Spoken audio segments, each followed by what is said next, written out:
Or, Here we go. oh, there we All go. right. We were just having a little bit of trouble getting to go live there, but we are here. And I am Glenn the Geek, founder of the Horse Radio Network and host of the Horses in the Morning Daily podcast for the last 14 years. Welcome to the WESA Retail Roundup. The Retail Roundup is your go to virtual hub for all things retail. Join panel discussions, learn from webinars, share your thoughts, ask questions, and connect with your community. We host a virtual event or share educational content every Monday on the Retail Roundup Facebook page. You're not a member? Go search for Retail Roundup on Facebook and join it today. Today, international speaker, author, and business strategist Barbara Wold joins us with a presentation titled Upsell, Cross Sell, Just Make Their Day. And we welcome Barbara Wold back. She was here before. If you've tuned into all of these, she works with organizations that want to fast forward the marketing skills of their community businesses to win more customers and transactions. Welcome back. Thank you so much, Glenn. Thank So, you. you ready to wow us all again today? I am all ready. Yes. All right. All right. Very good. We'll have fun. Thank you. Thank you. Saturday evening, just 2 days ago, my daughter came over for a glass of wine so we could sit and catch up. And we were talking about retirement and everything else. And she had just come back from Las Vegas. And she said, I really watched the concierge there. I think I want to do that after I retire. And I said, well, they're really hospitality angels. And this is your job as well. You're a hospitality angel and you're a retail angel for every single one of your customers. But it all starts out with your staff. You've got to think about your staff. And we talk about upselling and cross-selling and making their day. That's just going to make their day. Let me even ask you, to even train your staff. Spend some time with them. When I was doing the gift market circuit and the trade show circuit, I always had, after I did a presentation, somebody come up and say, oh, I've got this one employee. I try and keep her in the back room as long as possible. And I'm thinking, don't keep her then. If she's not doing you any good, don't keep her. Find somebody that does you some good. I had knee replacement recently, and I was back in Niagara Falls speaking for the New York Tourism Group.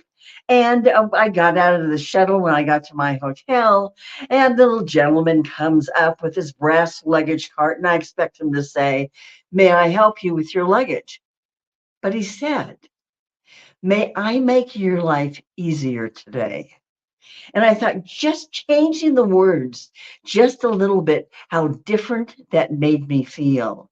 In fact, at this conference, I mentioned his name. His name was Javon, and I mentioned his name, and every single one of the attendees at the conference went in to shake his hand after I spoke. They were just thrilled with him. So think about your staff. I was in Charleston, South Carolina, which is one of my favorite spots. And I was working there, but then I thought I'm going to spend a few extra days. So I did. So I spent 3 nights at the Vendu Inn on the Vendu Range. It's right down, if you know Charleston, it's right down by the Pineapple Fountain. And I went to go check in. It was about noon, and the young man behind the desk said, Miss Wold, your room is not ready yet. And I said, that's all right. I'm going to go grab a bite to eat. I haven't had lunch yet. He goes, no, no, no. Please join us in our restaurant. Our fare is lovely. And I said, well, I'm going to run down and grab a USA Today first. He says, no, no, I'll grab you the paper. You sit and enjoy. So I did. And I was finishing up my meal and paying for my meal. And I could feel a gentleman behind me. And he bows down to me and he said, Miss Wold, he said, my name is Ed. He said, I have your things in your room, and it's my favorite room. And each one of these rooms is appointed a little differently. And he said, I have your things in your room. He said, please come join me. And he takes me up to my room, and he's opening the curtains, and he's filling the bathtub, and he's filling the ice bucket, and he's literally running around the room. And this man's in his 80s. And I said, Ed, you are this excited when somebody comes to stay at the hotel? He goes, I love when we have new guests. I said, how long have you been working here? He said, ever since I was a young man. I was 12 years old. And now I go back every time I'm in Charleston, whether I'm staying there or not. I stopped by to see Ed. He remembers my name. He remembers my grandchildren's names. He had pictures of his great grandchildren to show me. I mean, how many of you go back to say hello to a bellman that once helped you? Probably not many of you, but that shows the importance of staff members, how important it is. Um, Being on the speaking circuit, I get all the meeting planner magazines and information and everything. And every single one of them said, oh, you've got to stay at the Fullerton Hotel. Fullerton Hotel is in Singapore. And every single travel magazine I get, every single one said, you've got to stay at the Fullerton Hotel. It is just fabulous. Well, here it was one of my last evenings in Singapore, and I got all dressed up and I went over to see the Fullerton Hotel. They had changed the old British colonial postal building into a gorgeous, gorgeous hotel with the big white columns. It was just glorious. Well, I toured the grounds first, which are beautiful. Then I sat down to have a cocktail before my dinner. And the young lady came up to me and she looked at me and she said, yes. That was all she said. And I told her I'd have a glass of wine. Well, she brought me the wine. She brought me some nuts, brought me my bill, took my credit card, ran it through the machine, all with that one word, yes. Nothing else from her. And I thought, what a lost opportunity. Did I stay for dinner? No. I went back to my hotel. It wasn't as fancy, but the service was impeccable.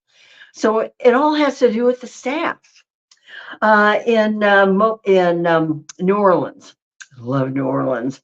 I love the French Quarter and the historic buildings. That's one of my loves.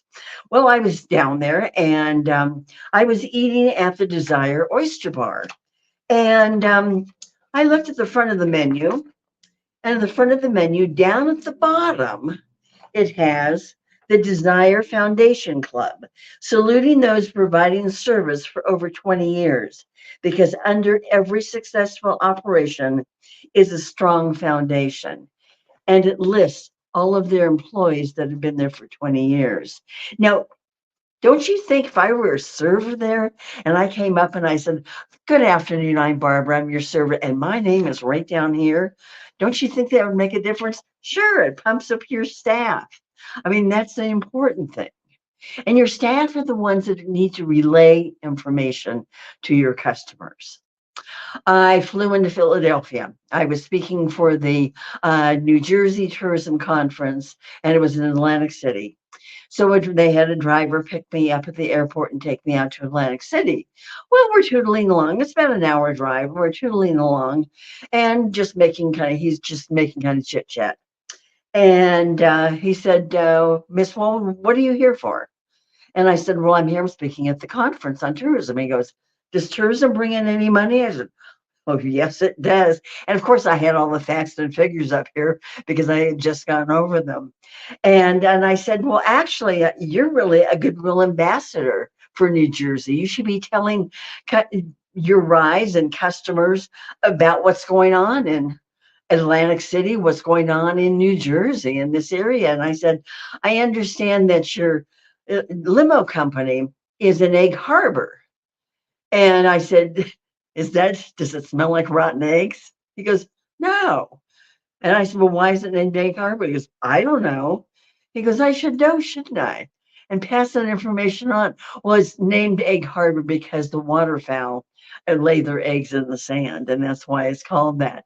But he was so excited to tell me that he was going to be a goodwill ambassador and tell all the other drivers to do the same because they just made chit chat. And when he dropped me off at the hotel and helped get my luggage out of the car, he gave me a big hug. Now, I have never had a driver give me a hug. And he gave me a big hug and he said, you made my day. You made me realize that I'm really something special. I'm not just a driver. And it did. He felt very special. So, think about your staff and how important your staff is. When you talk about upselling and cross-selling, your staff are the ones that do it. When you think of somebody coming in to maybe Maybe you have a tax store and somebody's coming in to buy a horse blanket. Winter's coming, they want a new horse blanket. Okay, so they come in and they tell the salesperson they want a horse blanket. She shows them the horse blankets and she says, well, I think I'll take this one. I go, fine, I'll ring it up. Ah, what a lost opportunity. You have a chance to sell them something else. Think about Walmart, you're checking out a Walmart, you're checking out a Target. What's up by the cash register? All the little inexpensive items, gum and mints. That's it.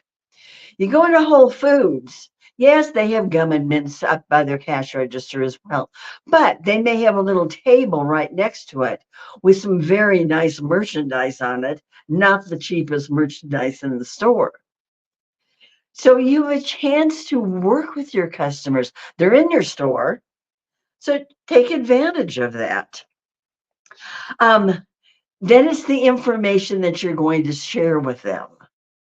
Uh, don't be lax at all or loose with your information.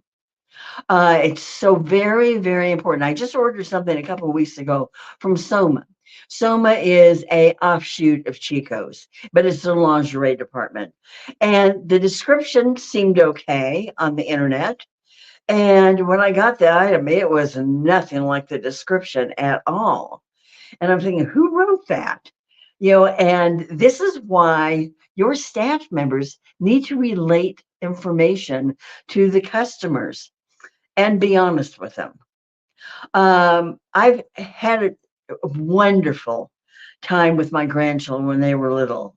I got to babysit them quite a bit and I just loved it. And my granddaughter and I, we were getting ready for bed one night. She was about 6 years old. And when she's watching me take my makeup off and wash my face and put on my face cream, and she says, Baba, that's what my grandchildren call me. She says, Baba, what is that face cream for?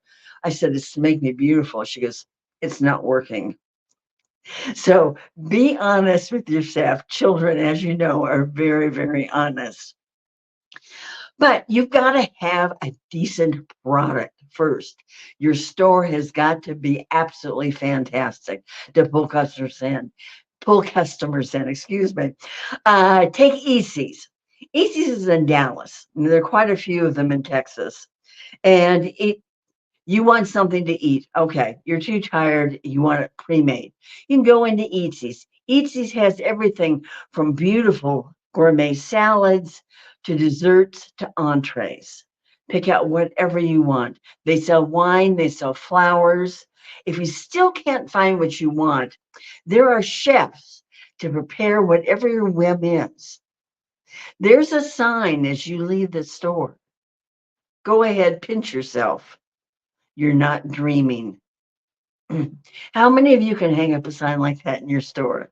I think that is wonderful.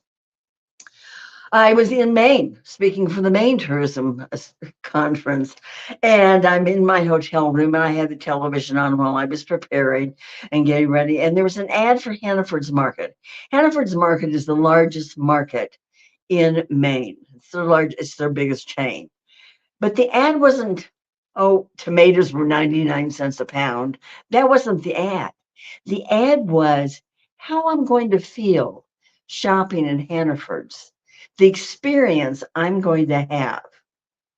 Now, as you notice, I tell stories, and I tell stories about what I observe, different places I am. And yes, they're not all about tax stores. They're not all about the merchandise you're carrying, but it's your job to take any of those ideas and to tweak them and turn them so they fit for your business. Yes, I told you last time when I worked with you a couple months ago, take off those blinders. Be aware of what other businesses are doing around you and what other businesses are doing, period. Ask your customers, how can we improve? What services can we offer? What services have you offered since the pandemic? Have you changed any services to meet the customer's needs? Um, I definitely believe in focus groups and how important they are. And they're very important. In fact, this is a quote that I love, and I have to read it so I don't make a mistake. Whoever learns faster from the most brains wins. Isn't that wonderful? Yes. So it's gathering information and doing something with it. And how important that is. I worked with the shopping center industry when I first started out in the speaking business.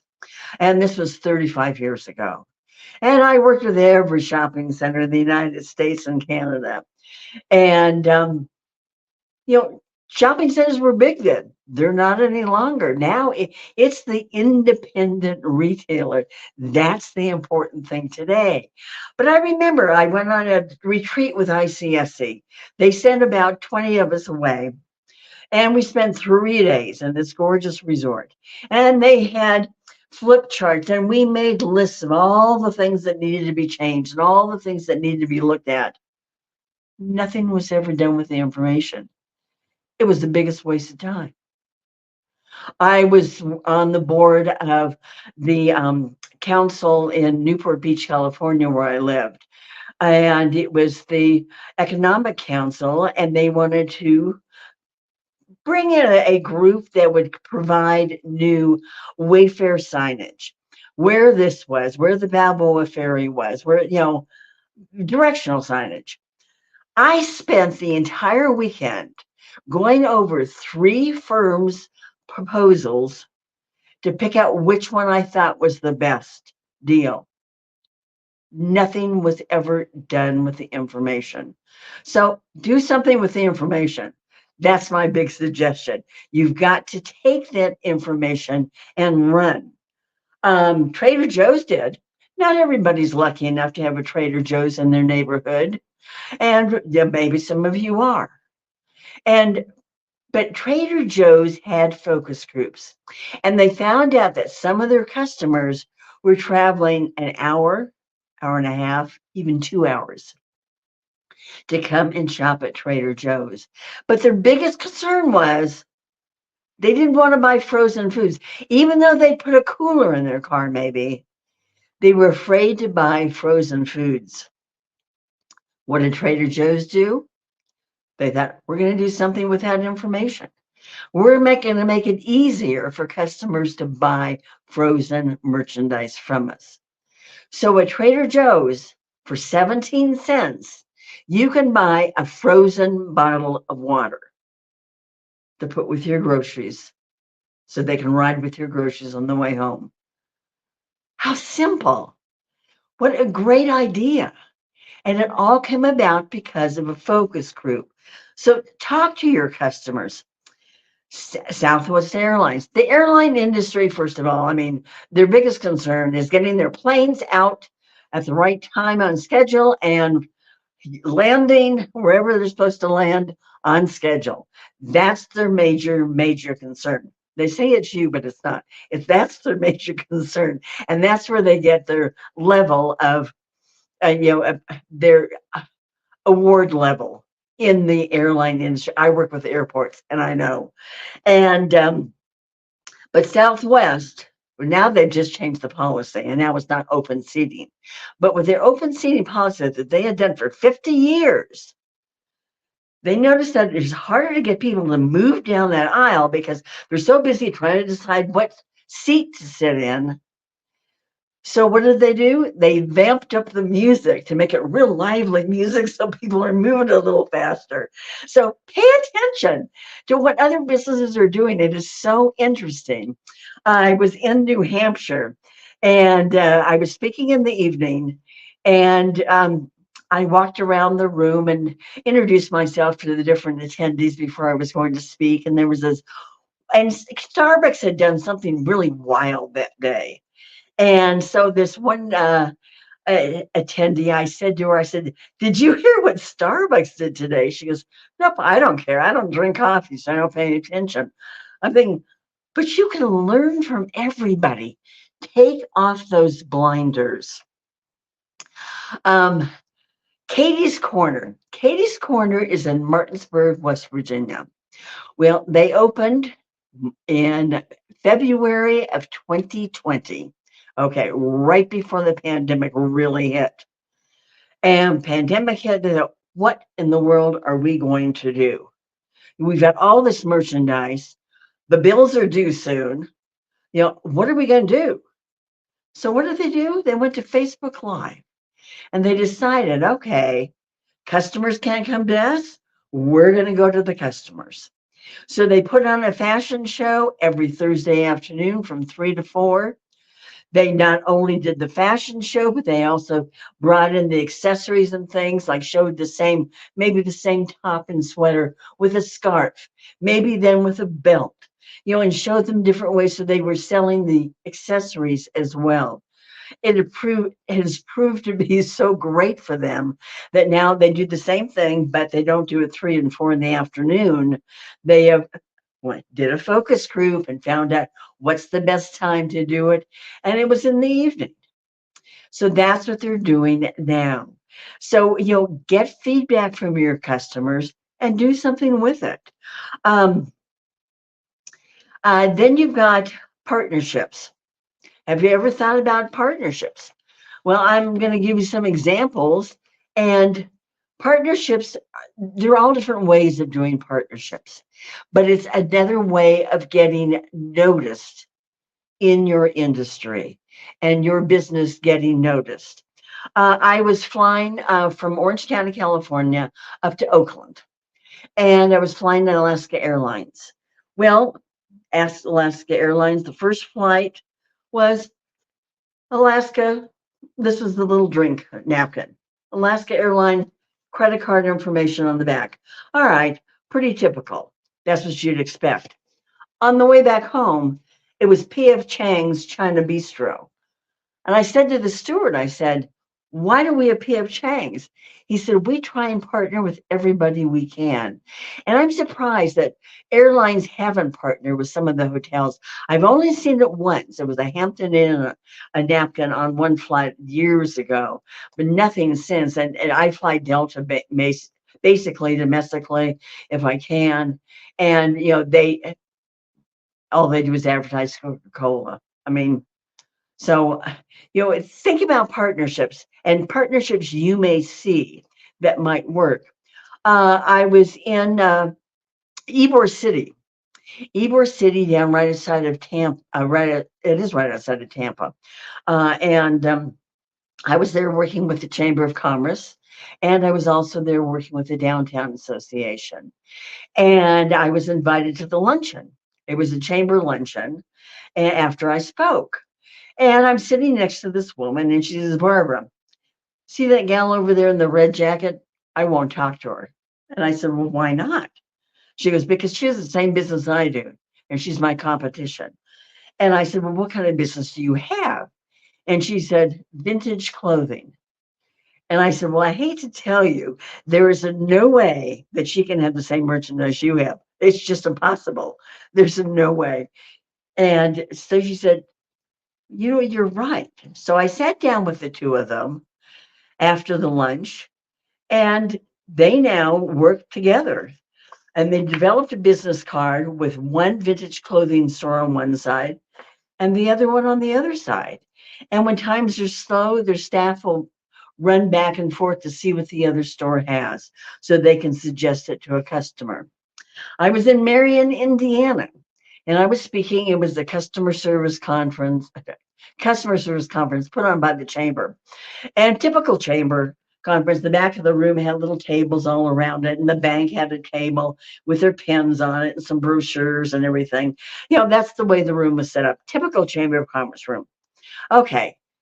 Well, I was the one who was going to do the presentation at the end, kind of summarize everything that all the other speakers had said, and give the group something meaty to take home with them so that they change some of their ideas and welcome new ideas into their business.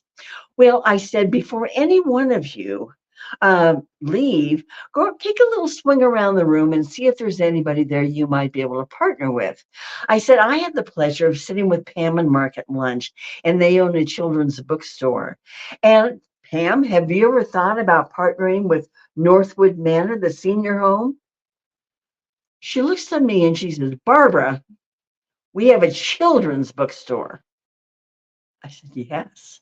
And every single one of those seniors has grandchildren.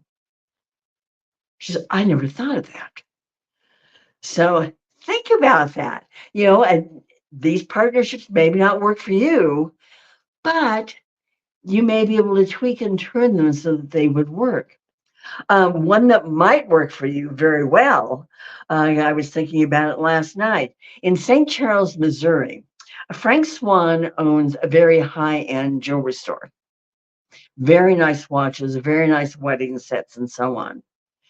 And his problem was that when somebody comes in to look at maybe a wedding set, maybe a very nice watch as a graduation present, something like that, they don't want somebody hovering over them. They don't want a salesperson hovering over them. It's an expensive purchase. So Frank Swan and I came up with the idea that he would partner with the little cookie store down the street. So if somebody's looking at, say, a wedding set or a nice watch, the salesman will say, here's the coupon for a cookie or a pastry and something cold or hot to drink, just two doors down. We'll give you a place to think about it. He said those people then are removed from the store. They sit and they talk over the item, or if they're alone, they just think about it and come back. He said 85% make the purchase. So something like that would work for you. If somebody's looking at a saddle. Saddles aren't cheap. In fact, not many things are cheap. Uh, so you'll give the customers a little space also to think about an item. Um, Primo's Coffee. Primo's Coffee is in San Francisco, and they make coffee, fabulous coffee, and they decided to do a partnership with Sweet Charlotte's. Sweet Charlotte's is truffles, chocolate truffles. So you buy some truffles at Sweet Charlotte's, and you get a little bag of Primo's coffee. You buy a bag of Primo's coffee, a pound of Primo's coffee at their store, and you get a little sample of Charlotte's truffles. So think about who you might be able to partner with. Um, I've given you some great examples. Stand back and look at your store as well from the outside. In May, I was in Mobile, Alabama. Mobile, Alabama started the first Mardi Gras. That started before New Orleans. Well, I was there in May, and their Mardi Gras was in March. So several months earlier. Yet every single store still had on it huge handmade signs, no bathrooms, no food, no solicitation. And you couldn't even see in half the stores. So, first of all, you talk about wanting to upsell, cross sell, and make their day. Stand back and look at your store. Stand back and look at and stand back and look at the training you're giving your staff. When I had my retail store, I had a very successful retail business. And who would lead the staff meetings? Me. Totally wrong. Totally wrong. But in those days, we didn't know. I mean, those were the days where you'd open your door and people would come. Our store was in Orange County, California, and we had ladies drive from Pasadena 2 hours. Do they do that any longer? No, only at some Trader Joe's. They don't. So, but for your staff meetings, put somebody else in charge. Say you get something new. All right, a new horse blanket. You and a new vendor that you're bringing into the store and you really like it. You know, Mary, would you be in charge of the meeting this week? I'm going to give you, and I want you to talk about this is the new horse blanket line that we just got from this vendor. And I think it's really going to be great. Would you explain how to sell this? And you'll give them the opportunity. First of all, makes them feel important. And second of all, they all show up because they have to. First of all, they all show up, but they listen to somebody else. It's just not you talking. So there's so many ways of doing things today.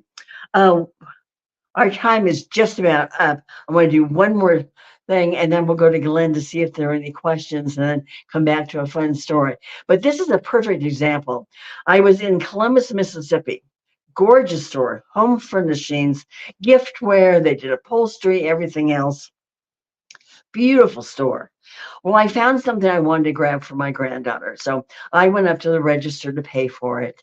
And the gal's taking my information because she wants to put it into her database and everything, which is fine. But it gave me a chance to stand there and look around. What did I see? The most valuable spot in that store is behind the cash register, whatever's behind the cash counter. What was there? A mirror. So I'm standing there looking at myself. What a waste of space.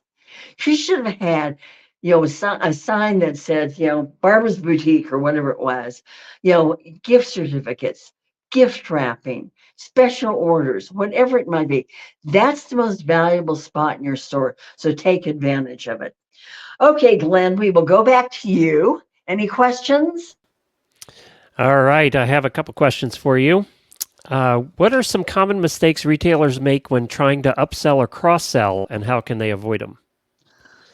Um, First of all, you've got to try and show the customers the merchandise. Yes, they may say, "Oh no, I'm just here for the horse blanket today. I don't want anything else."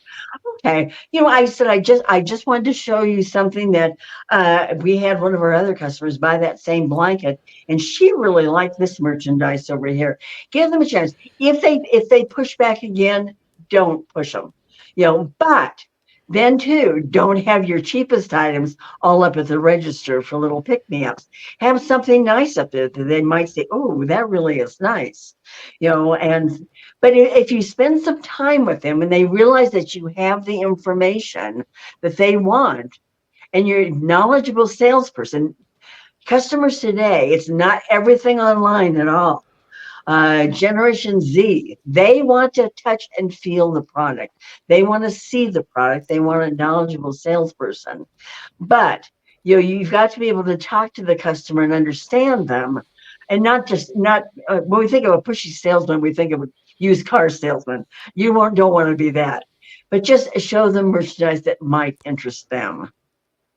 I think that is one of the biggest mistakes is you have in your mind what you would like to cross-sell them as opposed to you've just had a discussion with them and now I've determined what they really want and I try and cross-sell them that.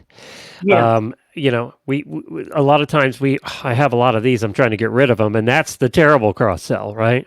Yes. Yeah, it's true. That is true. So, how do you measure success of upselling initiatives in a boutique? Obviously, I guess sales, right? I mean, sales of that particular item, but Right, sales. But if somebody says, you say, "Good afternoon, good morning," "Oh, I'm here to buy a new horse blanket." Well, let me show you what we have, and then just say, "Oh, I'll ring it up for you." When they say, "Okay, I'll take that one." No, give them a chance, but to get to know them, just as you said, it's the communication that you have with them, so that you know if you can move forward or not. If they're in a hurry, they're on their way to the soccer game, whatever else, and they're looking at their watch. Okay, that's not the time then to push them. But you want to make it a fabulous experience. You're selling the experience, and you want to make it a fabulous experience so that they come back again. But think of how much fun it is to buy something and buy something extra and get home, and you're all excited because you didn't plan on that. And that's the thing with online sales. Online sales, people buy what they want. I always have an ongoing list for Amazon, and I also use Instacart because I'm in a high rise in downtown Denver. And I add to it daily. I'll add something to it. But then when I go to replace my order, I remove things. But because it's not, because I can think about them.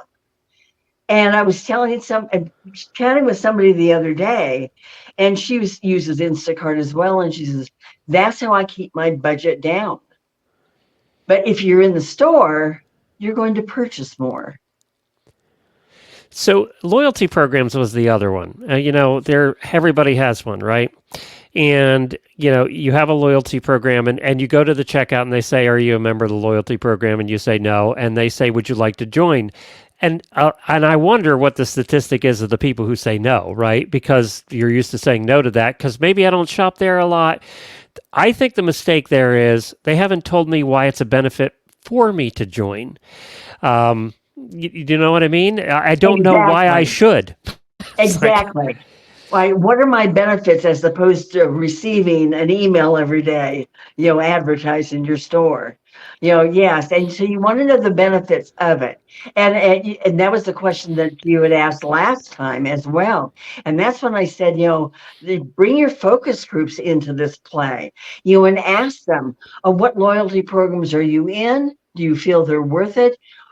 If we don't have a loyalty program, how would we set one up? What would be beneficial for you? And to find out from them. I mean, when you think about all the passwords, the loyalty groups, everything else that you have today, I mean, it's too mind-boggling. And so it's narrowing it down to the businesses that you actually want, to hear from.